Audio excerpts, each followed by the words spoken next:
I have my co-host, Ian, who is the founder and co-owner of Medicent, is here with me tonight, and we are very, very proud to welcome a wonderful Australian perfumer. And Rasei Fort has come here to join us this evening, and we're delighted to have him. And we're also delighted to have his brand in our store. And we have so many people that come into our store and they try many things and they love the Fort and Manle perfume. And I think it's a type of perfume that really draws you in because it's very rich, it's very characterful, and we love, and we can see that Rasei has a really beautiful style. So you try, and Ian and I were reflecting on this today, that Rasei's particular style is very clever with the woody gourmands, and the way that he can put a chocolate together with the wood, it's so interesting and wearable. And one of our lovely customers, who's also a Fort and Manle fan, was telling me earlier how people stop her in the office and say, "Oh my gosh, what is it you're wearing? It's so beautiful and interesting." And it's a type of fragrance that smells really different on different people, but still so enjoyable. So I would like to ask Rasei a couple of questions, which is, what are you most proud of about your brand? Okay, first I just want to say thank you for having me, and thank you everybody for coming. I'm honoured, truly. What was the question? What are you most proud of? Most proud of?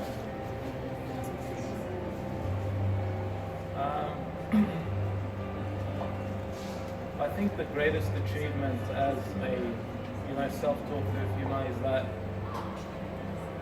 people could wear your fragrance and actually enjoy it, and like stuff like what was her name? Sorry, Lexi said earlier, getting compliments from others and knowing that you created that to have people compliment you and enjoy your fragrance. That's probably the greatest thing. I mean, that's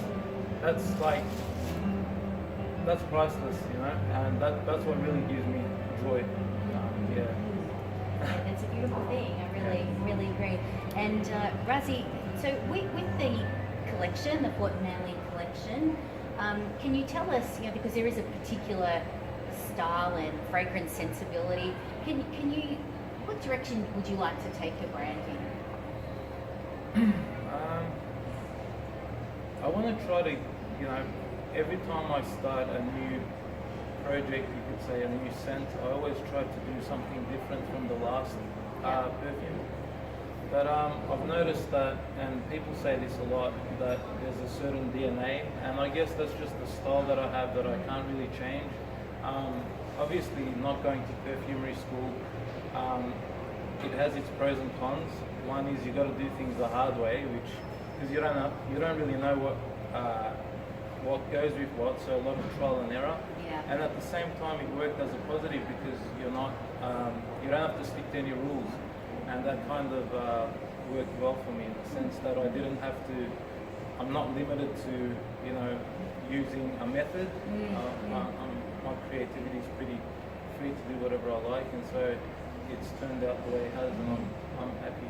Yeah, obviously Rasei's been doing something right, because it's got such great demand and has built a really strong following. There's almost a cult following around the Fort and Manle brand, which is really exciting. So now that you're known internationally in various regions of the world, and congratulations on opening at Saks Fifth Avenue, which is really exciting. Where would you like to be next? I haven't really planned or thought ahead. I'm just trying to deal with just everything. Enjoying this? Yeah. Okay, well thank you. Thank you. Now, we have a prize for someone that wants to ask a really good question for Rasei. So have a couple of questions and we'll pick the best one, and there's a discovery set for you as a as a prize. Does anyone have a question for Rasei? Let's hear it. How long have you been a perfumer? Perfumer. How long have you been doing this? So I started 8 years ago. 8 years. Yep. So when was your first launch? First launch 2015, at the end of 2015, yes. Well done. Thank you. Well done. Brilliant. Where do you normally get your inspiration Well, some from, because I have a mixed range, sometimes through travel, sometimes through my heritage, but mainly I like to use notes that I really love, and one thing that I really love doing is trying to get a note that doesn't go with the rest of the notes, and try to try to create some harmony between them. So that's always a challenge, but when you get it right, it's really something unique. So what is your, say, maybe top 3 favorite notes that you always find yourself coming back to? I get that all the time, that question. Basically, my favorite note on its own to wear is oud oil. I knew you were going to say that. Yeah, I mean that's Oud. oud. Oud, Oh, yeah. that is my absolute favorite. Yeah. It's a healing oil. Yeah, that's right. And there's so many different regions and so many different oils, and they're so complex. So on an individual note, I'd say oud because it's very complex and there's not just one smell to it. But to use in perfume, it'd probably be rose. Love to use rose. Cedarwood, I like. What else? Vanilla. And the gourmand Yeah. notes I love. Yeah. Vanilla chocolate. The gourmands are there, so Beautiful. thank you.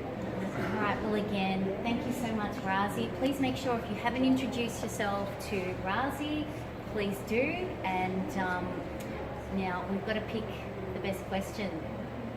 Do we have a question over here? Being in Australia, do you find it hard to source ingredients? Yeah, that's always been a bit of a tough one, but I've been sourcing from overseas. But there is a store on Smith Street in Collingwood called Aroma. I use their oils quite a bit. The natural oils, essential oils and stuff. I use Aromas. Yes, question. My question was, do you have a signature scent that you personally wear? So if you had a very special event, or like your absolute favorite that you just always wear? Yeah, I have two actually. So if the weather's warmer, I like to wear Fati Sultan Mehmet. And if it's cooler, I wear Bojnikov. Yeah. We're all going to go back and try those again now. Great question, thank you. All right, so Ian, you're picking the winner of the prize. I think some guy there, they still have some papers. Oh, I beg your pardon. I don't have one, but I'll ask one anyway. Yeah. A while ago, you posted on your Instagram about you receiving like a bespoke order from some guy, and you had like all these really expensive oils. Can you go through like the process of like you receive the ingredients? Like, how do you start, and like where are you currently at the moment? If you're finished or still going? Yeah, the scent's finished and he's going back in a couple of weeks. So basically I sat down with him with all the oils that he presented to me, and I had some oils of my own obviously, but he was very particular in what he wanted. So we started with, I basically just asked him a few questions like, what notes do you want the most dominant, or what fragrance would you like it to resemble, stuff like that. And we took it from there, and the fragrance is basically mainly oud, so that's what he wanted. And he has a lot of deer musk as well, as you saw in the photos. He had real deer musk grains, So he made me put them in the actual bottles so you could see the grains in there. And it was the first time I'd actually used that, and you could see the grains actually letting off like a reddish color into the juice. So when I first made it, the juice was like, yellow, and after a couple of weeks, it's gone like almost red because of the musk. And the first thing that you smell is you get that real animalic deer musk, and that's what he wanted. So the process was pretty much that. He was very particular in what he wanted, and yeah. Thank So you. how long did it take you like all up? The whole process? Yeah. Well, I made a couple of trials, and then after a few days, he came over again, and I let him smell it, and he was happy with one of them. So he wanted to go ahead with that, so I just made it. So all up, it took about a week. Yeah. But the maceration period is, he could leave it sitting in his cabinet for as long as he wants. It just gets better with time. Yeah. Out of your range at the moment, which has been the most complex scent to put together?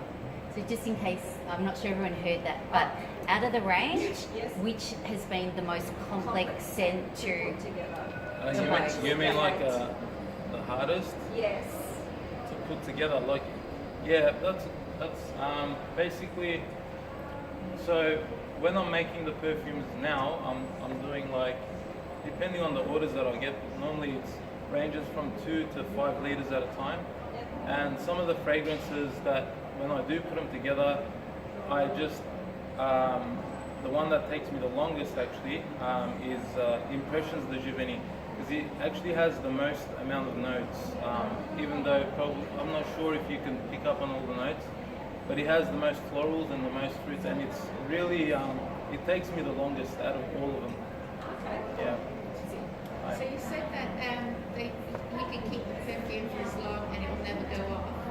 Yes. But in shops in the other months, they say that it only lasts Shelf life years. of 2 years or something like Yeah. that. Yeah, I've heard that before as well. But it's funny because when I first started making perfumes, I have ones like Bozhnikov from 6 years ago that's sitting in my drawer, and it smells better now than before. So, and I met a gentleman 2 days ago at Peony in Hawthorne, and he told me that his perfumes, some of them have gone off, and it's surprising to me because all of my collection, none of them have smelled bad or gone off at all. So I have no idea about what's going on there. Probably going to sell, Yeah, maybe. Selling technique, yeah. Good. Yeah, me, one more. Yeah. Where do you get your ouds? Are they like Cambodian, Lao, Insar ouds? I do have a synthetic wood that I use, that I buy from Perfumer's Apprentice. They have like some, they're from Firmenich and companies like that. But but the natural woods that I buy from Ansar. Insar, they're the best. Yeah.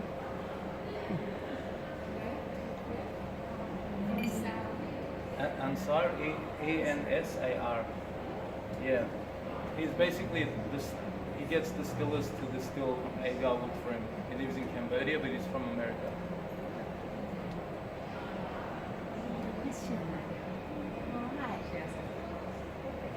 What on this report? So what's the deal with all the bottle design? Okay, so I'm going to stand it away so you can see the beautiful bottle. So basically the bottle designs are artworks that were drawn onto paper. Then I send them over to a company that gets them. Initially I was just going to make normal paper sticker labels with those designs on them. But then I thought, how about I make those designs and get them embossed onto metal, and so each one represents the fragrance, or like has an inspiration of what the fragrance is about. So like 40 Thieves, you can see has an Arabian theme to it from the storybook. Maduro has like the wrapping of a cigar, like Cuban cigar. So each one is inspired by the fragrance. So initially they're all photos and basically embossed onto zinc alloy. I thought I'd just make it something different, and I went for the metal look. It's very distinctive. Yeah. Yeah. Thank you. Howie, What's the biggest challenge you've faced making fragrance? The biggest challenge that I'm facing every day is basically trying to trying to keep the demands, and the problem with it is you have to let them perfume sit for at least, you know, for me, I like to let them sit for at least a month before I send them out. So when you get orders, you never know when that's going to be, so you always want to have production. So the biggest challenge is, and I have 10 fragrances as well, so it's always, I'm not stopping, so I'm constantly making perfumes and Having the right raw materials. exactly right, and I want to make new perfumes, and to be honest, I just love making perfumes. I never thought that I'd be like making 5-liter batches every day, and it's sort of, I mean, that's the hardest part of the business. So what would you plan to do with one of your like ingredients or like whatever you're going for ran out and you can no longer get it? Would you just discontinue? No, that's happened to me with, I think Maduro. A couple of the ingredients which I couldn't get, I had to reformulate it. So I put that on the website that it's been reformulated. That's probably what I would do, but some other fragrances like Bojnikov, which contains an oud called Aroha Kyaku from Cambodia, that's from the Ansar's website. And so I bought the last batch of 2016 from him, which was approximately 30 grams. And so once that runs out, I guess I can no longer make that perfume exactly the way it is. So I thought about either reformulating it or bringing out a new perfume. I personally like to bring out a new perfume just because I love working on perfumes, but we'll see. Okay. Yeah, thank you.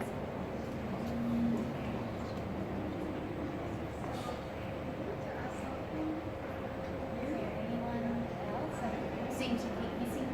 Do you have any strategy when you first started introducing your perfume line to the market? No, because what happened was when I was ready to launch, the bottles didn't look like that. I don't know if you've seen the old bottles. They were just little 30 ml translucent clear bottles with a sticker on them and a wooden cap. And I launched that, and I was just hoping for the best, really, and nothing really happened besides one blog, Australian Perfume Junkies. They wrote about it, and after that, it was the following year, I entered the 2017 Art and Olfaction Awards with Fatih Sultan Mehmed. And when I sent that in to the awards, which is basically, have you heard of the awards ceremony that they have? It's basically a competition for artisanal perfumes, so handmade perfumes. And it gets judged through 3 stages of judging. And out of 300 fragrances that year from 34 different countries, Fatih Sultan Mehmed was nominated as a finalist. He was shortlisted as a finalist.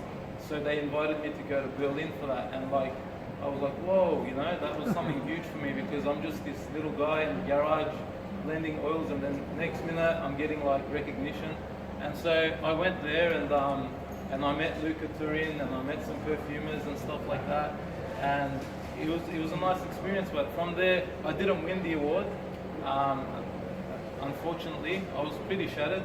But the following year I thought, you know, I'm going to enter it again, and I entered that with Impressions de Juveni, and again it was shortlisted to top 10, and this time they invited me to the UK. So I was like, whoa, 2 years in a row, so I was really happy.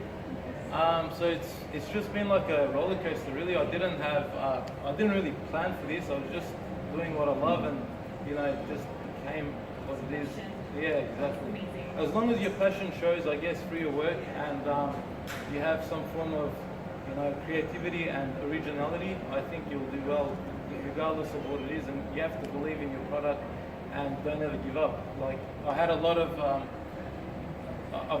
hard times, like with shipping, with you know, to ship from here to overseas. It's like, you know, it's easier to ship dynamite sometimes because it's DG. It's considered dangerous goods, as you know, so I couldn't really send to anywhere else. But now we've worked around that, and yeah. Sorry, that was a long answer. That's a very good question. Thank you for asking it. I heard that Colonia had the 5-star in good catering new. Yeah, that was a new. So I made a cologne, yeah, and I don't know if you guys heard of Colonia. Yes.